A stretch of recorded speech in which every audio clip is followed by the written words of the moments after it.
8월 18일 아침 말씀 묵상을 시작합니다. 오늘 우리에게 주시는 하나님의 말씀은 에스겔 19장 1절로 14절까지의 말씀입니다. 에스겔 19장 1절로 14절입니다. 너는 이스라엘의 지도자들에게 불러줄 애가를 지어라. 너는 이렇게 불러라. 너의 어머니는 누구였느냐? 사자들 가운데 엎드려 있으면서 젊은 사자들 틈에서 제 새끼들을 기르던 암사자였다. 그 새끼들 가운데에서 하나를 키웠더니 젊은 사자가 되었다. 그가 사냥하는 법을 배워 사람을 잡아먹으니 이방 민족들이 이 소식을 듣고 함정을 파서 그를 잡아 갈고리로 꿰서 이집트 땅으로 끌어갔다. 암사자는 새끼를 기다리다가 희망이 끊어진 것을 깨닫고 제 새끼들 가운데에서 다른 것을 하나 골라 젊은 사자로 키웠더니 그가 사자들 가운데에서 어울리며 젊은 사자가 되었다. 그가 사냥하는 법을 배워 사람을 잡아먹으며 그들의 거처를 모두 파괴하니 성읍들이 황량해지고 그의 으르렁대는 소리에 땅과 그 안에 가득 찬 것이 황폐해졌다. 그러자 이방 민족들이 그를 치려고 사방 여러 지역에서 와서 그의 위에 그물을 치고 함정을 파서 잡아 갈고리로 그의 코를 꿰어 철창에 넣어서 바벨로니아 왕에게로 데리고 갔다. 그들은 그의 으르렁대는 소리가 다시는 이스라엘의 모든 산에 들리지 않게 그를 감옥에 가두었다.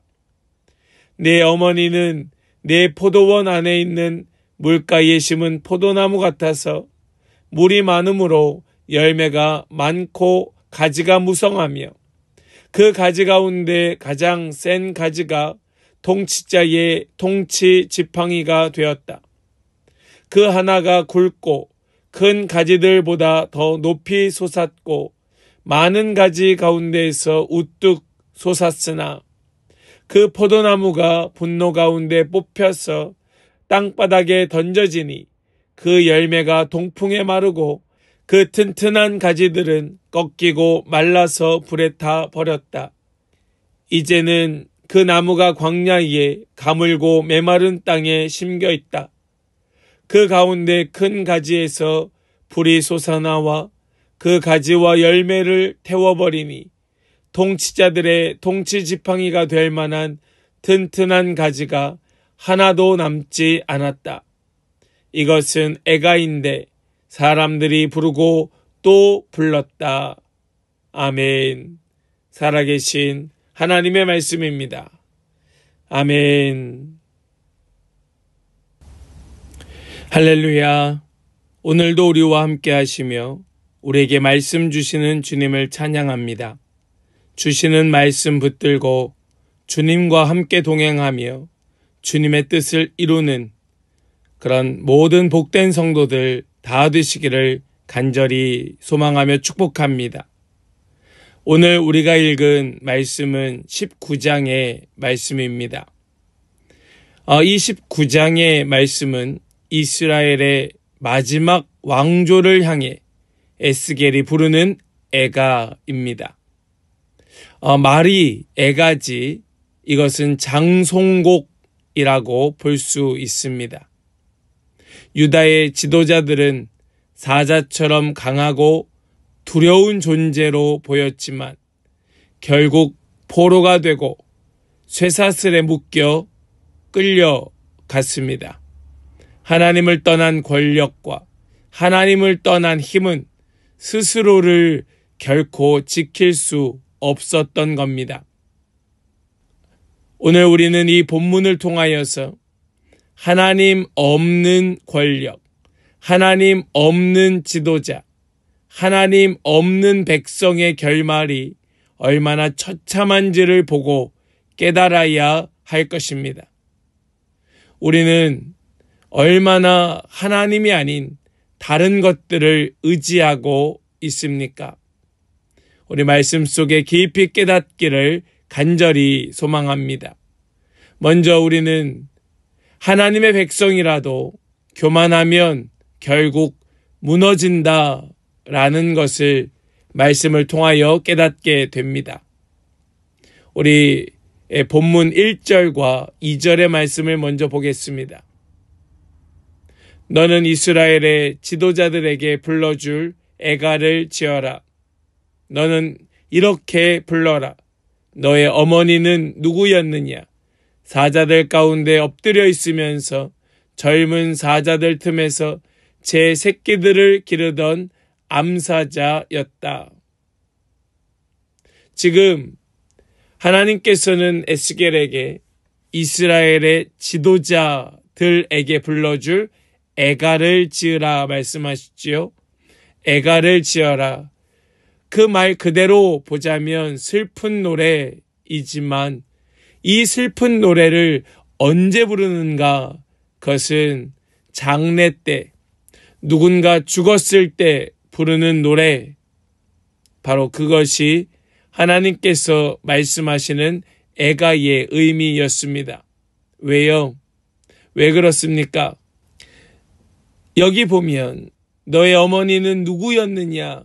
사자들 가운데 엎드려 있으면서 젊은 사자들 틈에서 제 새끼들을 기르던 암사자였다 말씀합니다. 여기 이 젊은 사자들 틈에서 제 새끼들을 기르던 암사자라고 하는 것은 무엇을 의미하는가 하면 그만큼 강력한 힘을 가진 사자를 의미합니다. 지금 이 암사자가 자신의 새끼를 젊은 사자들 틈에서 기른다고 하는 것은 자신의 새끼를 강한 용사로 키우고 있다는 걸 보여주고 있는 것이죠. 우리 3절과 4절의 말씀을 보시면 이렇게 말씀합니다. 그 새끼들 가운데에서 하나를 키웠더니 젊은 사자가 되었다. 그가 사냥하는 법을 배워 사람을 잡아 먹으니 이방 민족들이 이 소식을 듣고 함정을 파서 그를 잡아 갈고리로 꿰서 이집트 땅으로 끌어갔다. 지금 이 암사자가 젊은 사자들 틈에서 자기의 새끼를 길러 젊은 사자가 되게 만듭니다. 지금 유다는 계속해서 강한 용사들을 길러내고 있었던 거예요.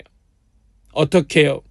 그들은 하나님의 백성이라고 하는 그 특권을 가지고 하나님의 보호하심 아래 하나님께서 지켜주시는 가운데 그들은 젊은 사자로 그렇게 강한 용사로 자라났던 겁니다.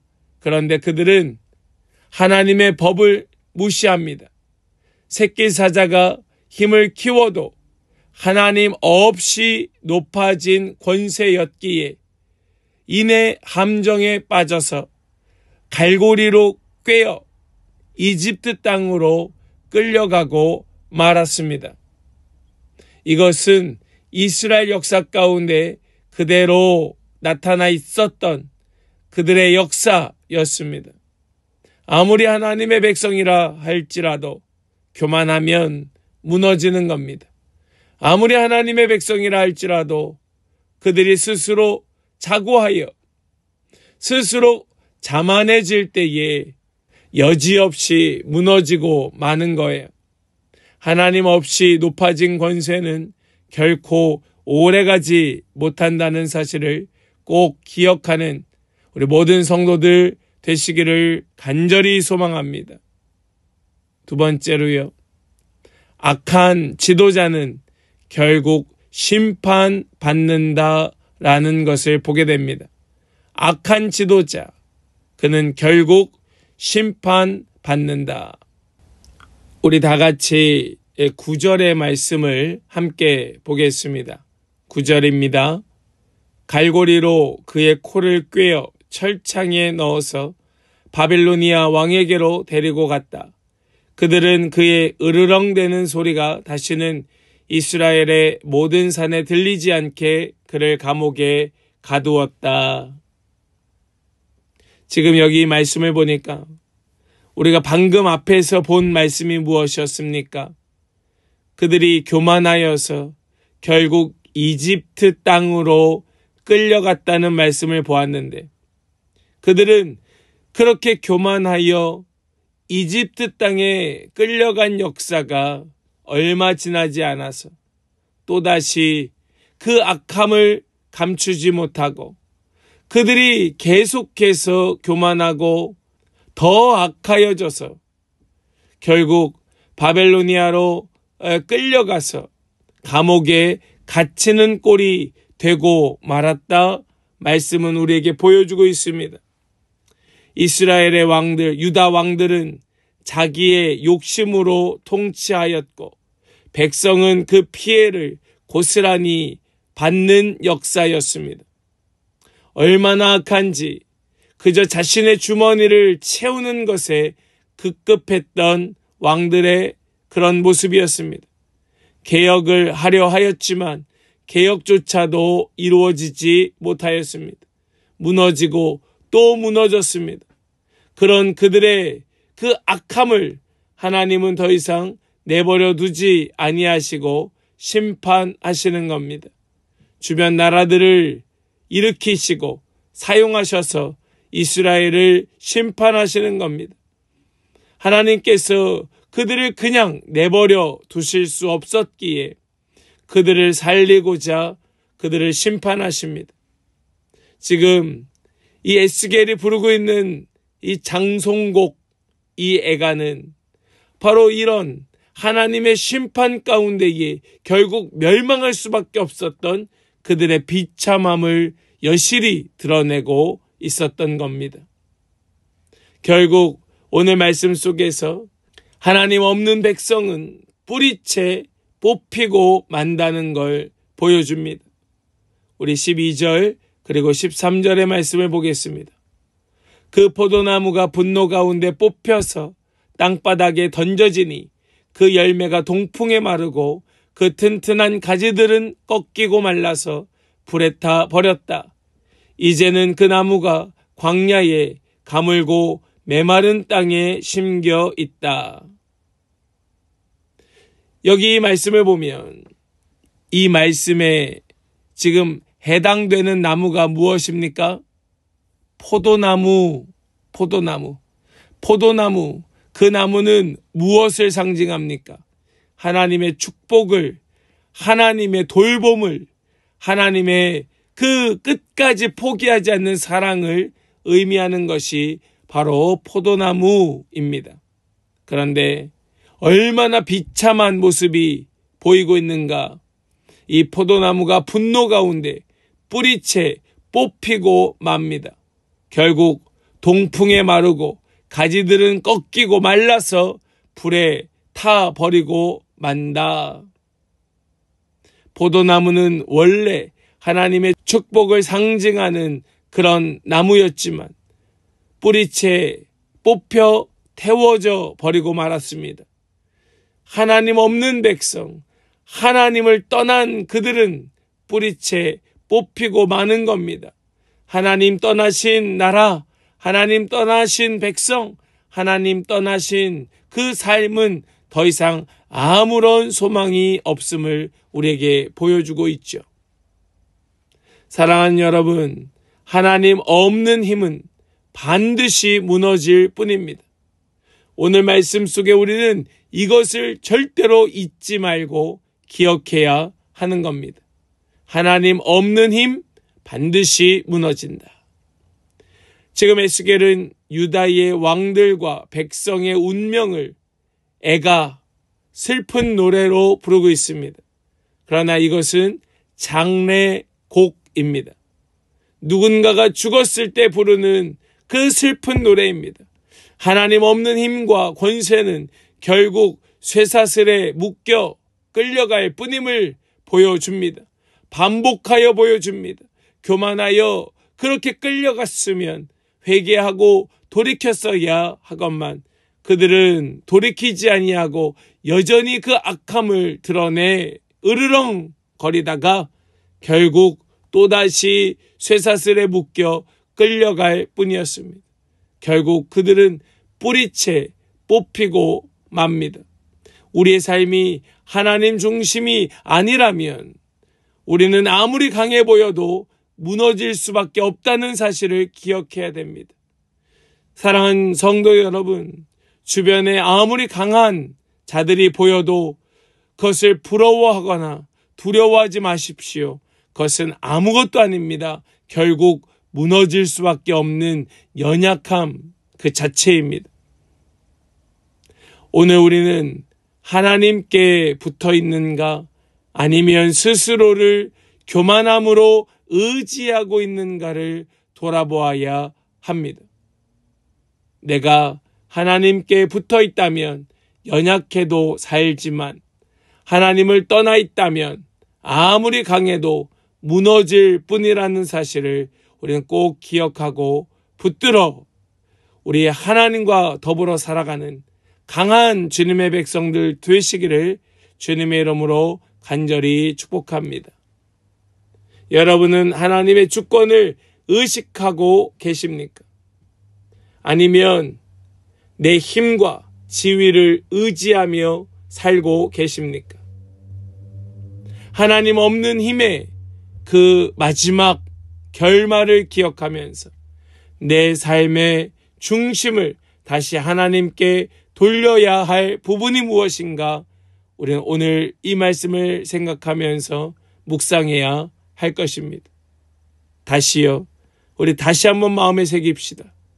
하나님 없는 힘의 결말을 오늘 말씀 속에 기억하면서 내 삶의 중심을 다시 하나님께로 돌려야 할 그 부분이 무엇인가, 나의 돌이켜야 될 부분이 무엇일까, 우리 잠잠히 묵상하며 우리의 삶이 주님 안에 완전해지는 은혜가 있기를 주님의 이름으로 간절히 축복합니다.